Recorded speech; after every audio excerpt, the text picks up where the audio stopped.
Yo, what's up mga tropa pips? Naku, may update dito po sa kaso ni Digong sa ICC.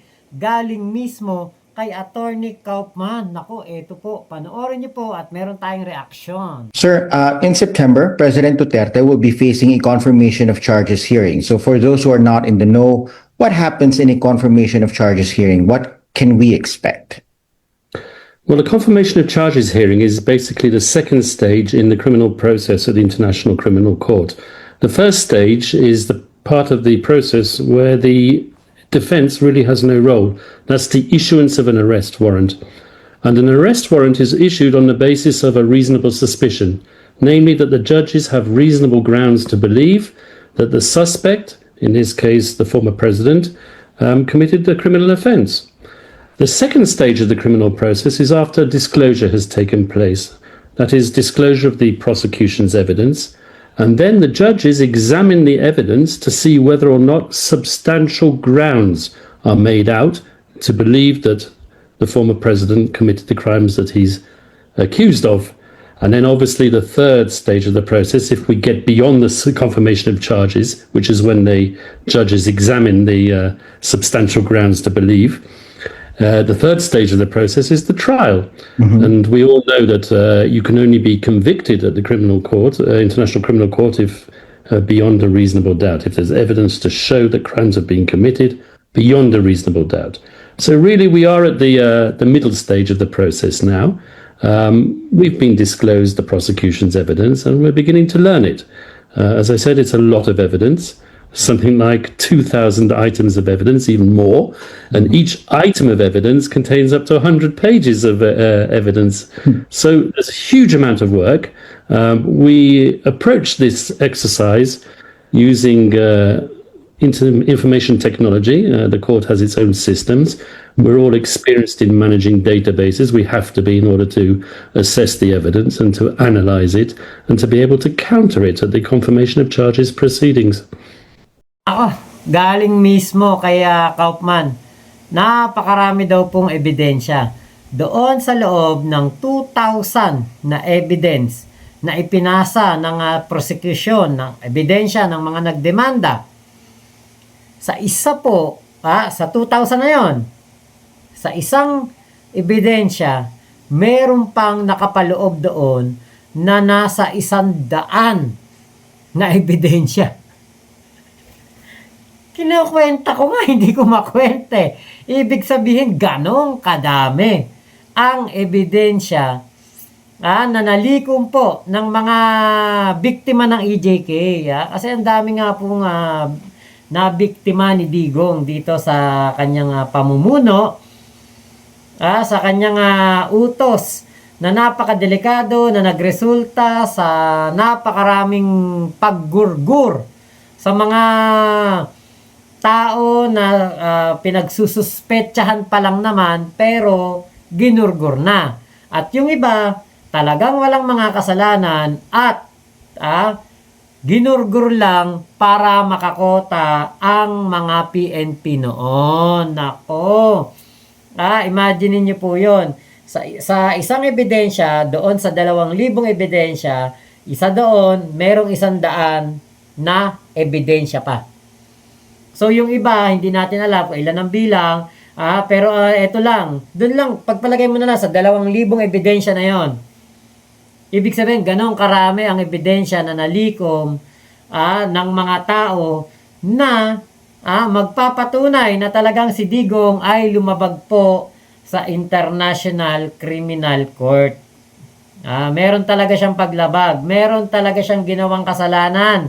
2,000 na ebidensya. Tingin niyo ba makakauwi pa talaga si Digong niyan?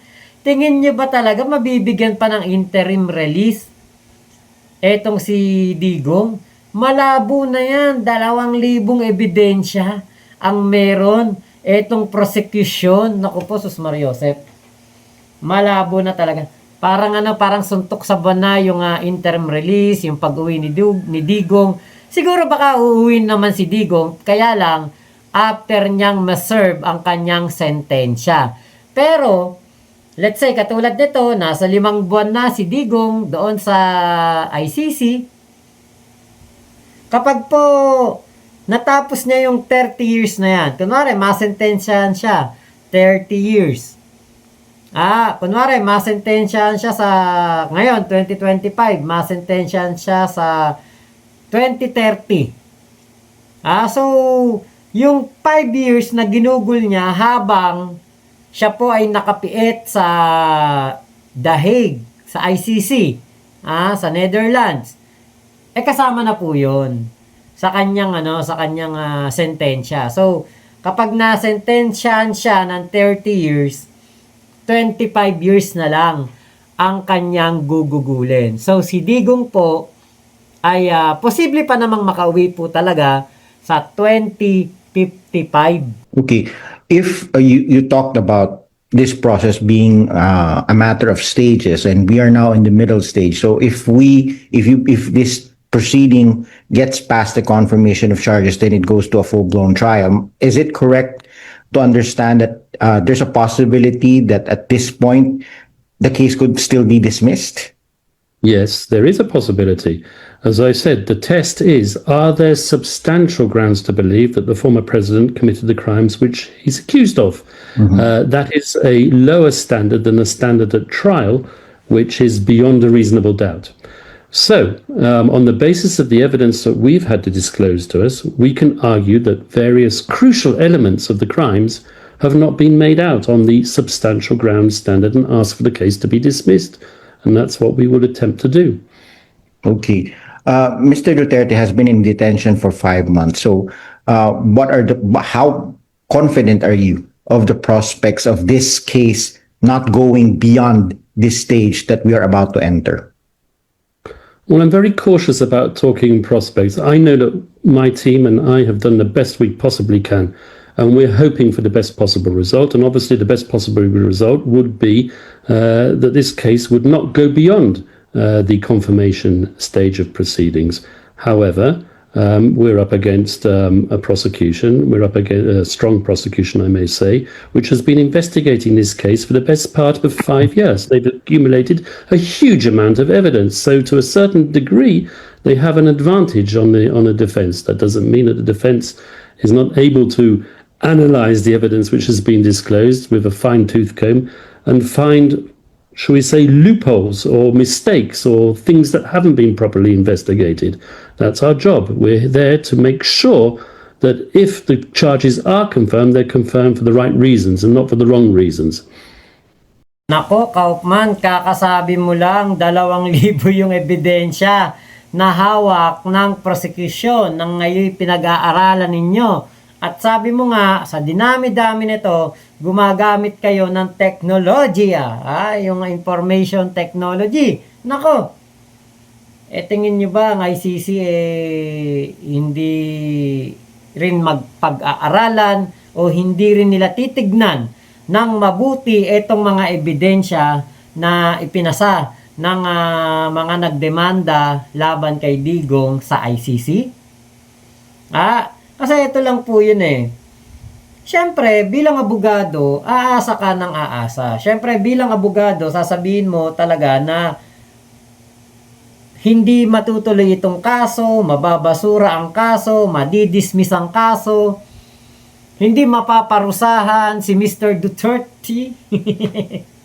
Kaya lang, di ba, the evidence will speak for itself.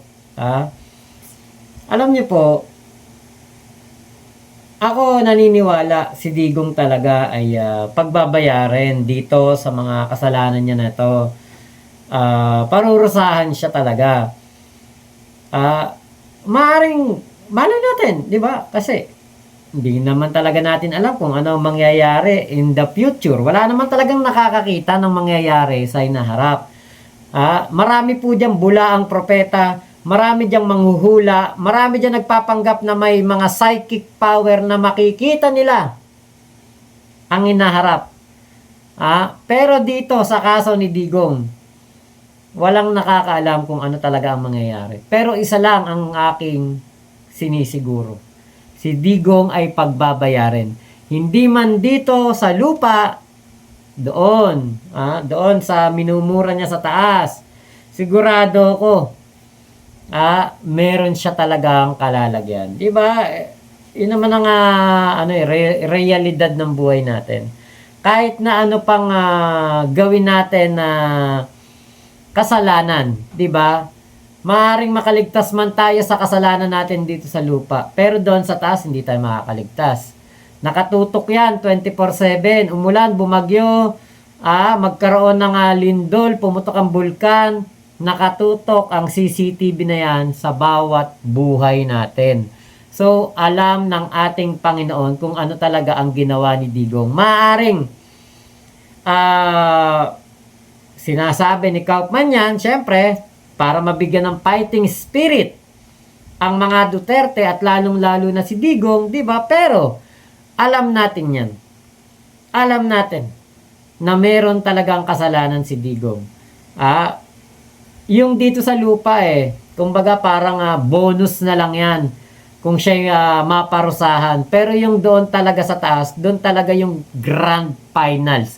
Doon talaga ang huling paghuhukom sa ating lahat. So, tignan natin kung mapawalang sala si Digong, kung makonvict siya. 'Di ba? Kahit ano naman ang mangyari, panalo na tayo. Yung mga naging biktima ng EJK, panalo na. Diyan pa lang sa 5 buwan na pagkakakulong ni Digong doon sa ICC, panalo na po ang sambayan ng Pilipino. Panalo na po ang mga naghahanap ng hustisya. Kasi alam natin, hindi lang po ito 5 buwan. Dadaan pang maraming taon bago po matapos ang kaso na ito. Napakatagal nitong dadaanan nitong kaso na ito. Maaring 1 taon, 2 taon, 3 taon. Diba? Doon pa lang na si Digong ay isinakay na sa eroplano papuntang The Hague. Panalo na po ang mga EJK victims. May hustisya na po silang natanggap. Diyan pa lang po. Yan na yung hustisya. Diba? Umpisa pa lang yon ng hustisya.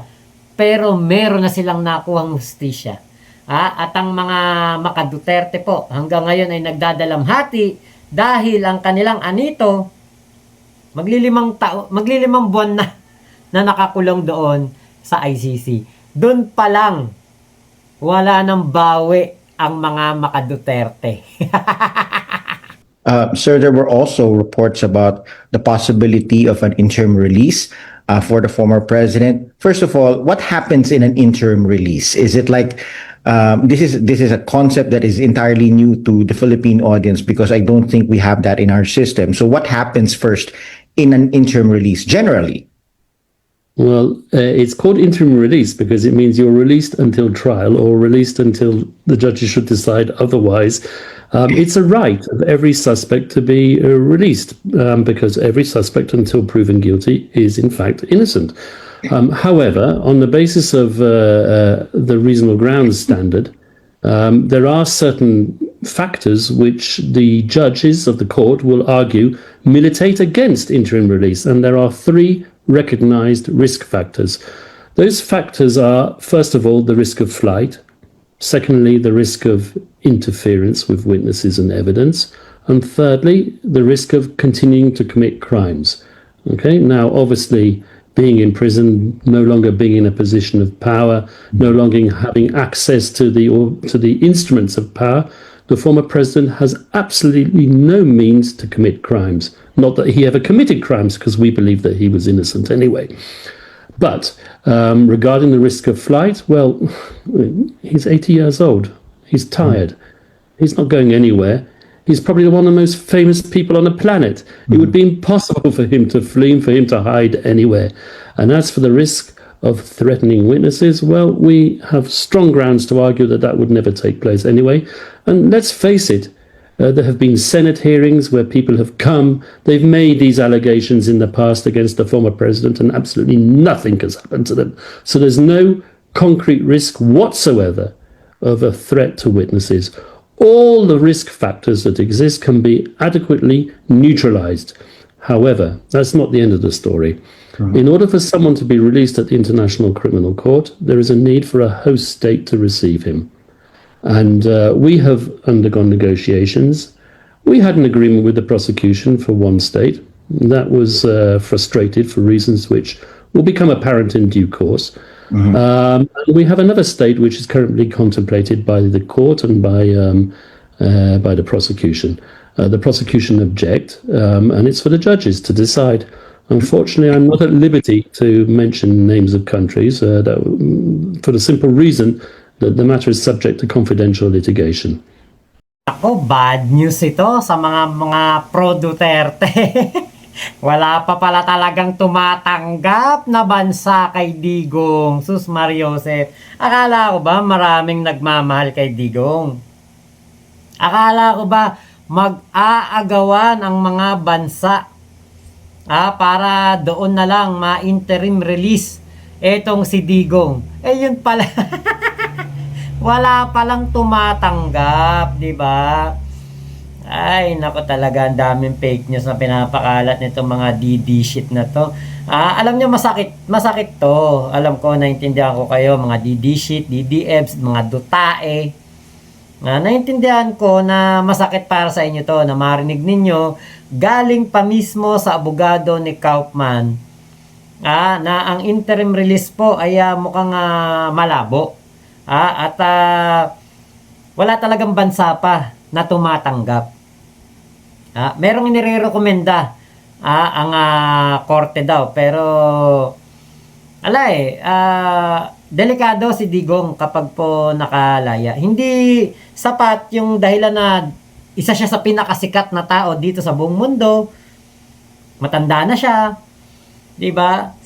Alam niyo po, sa paggawa ng krimen, kahit pipe, bulag, o bingi, kaya po niyan gumawa ng krimen. Si Digong, matanda lang, edad lang. Ang dahilan na sinasabi. Pero si Digong, sa edad niyang 80 o 81, kayang-kaya pa nitong gumawa ng krimen. Paano? Di sa utos. Diba, katulad nung ginawa niya noong panahon ng kanyang panunungkulan.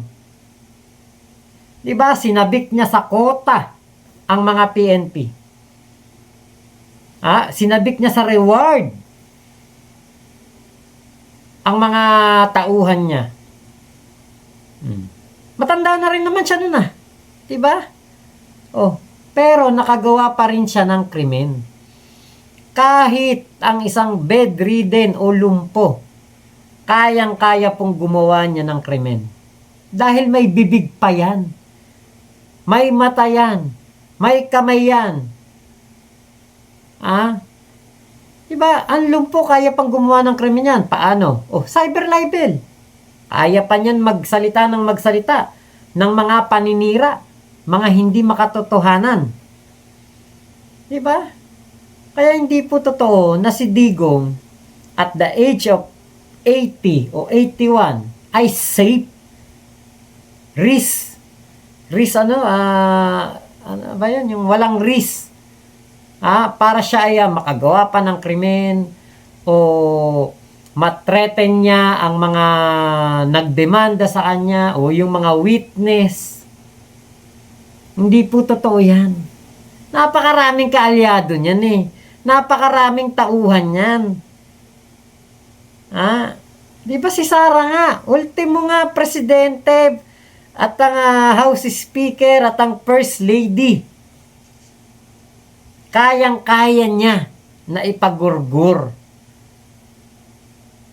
Diba? What more pa kaya ang isang Digong na alam nating mapaghigante, na alam natin na gagawa at gagawa ng mga bagay para makatabla sa kanyang mga kalaban. Diba? Kaya, tama na lang. Mga interim release na yan, malabo na yan, wag nang umasa. Malabo pa sa sabaw ng puset. Sabi nga ni Sir Mike Abe, malabo pa sa sabaw ng puset ang interim release ni Digong. Kaya, bad news po sa mga Duterte to. Pero good news sa amin na mga naghahanap ng hustisya para doon po sa mga naging biktima ng EJK. Diba? So, sabi ko nga sa inyo yung pagkakakulong pa lang ni Digong doon sa ICC, panalo na ang mga naging biktima. Meron na silang kahit papaano hustisya na matatanggap dahil po sa pagkabulok ni Digong doon sa dahig. So yun lamang po, maraming salamat sa pagsama nyo dito sa aking vlog na ito. Ingat po kayo, nasan mang panig kayo ng mundo. Momo, chup chup, love you. God bless us all, Pilipinas. God per, salamat po.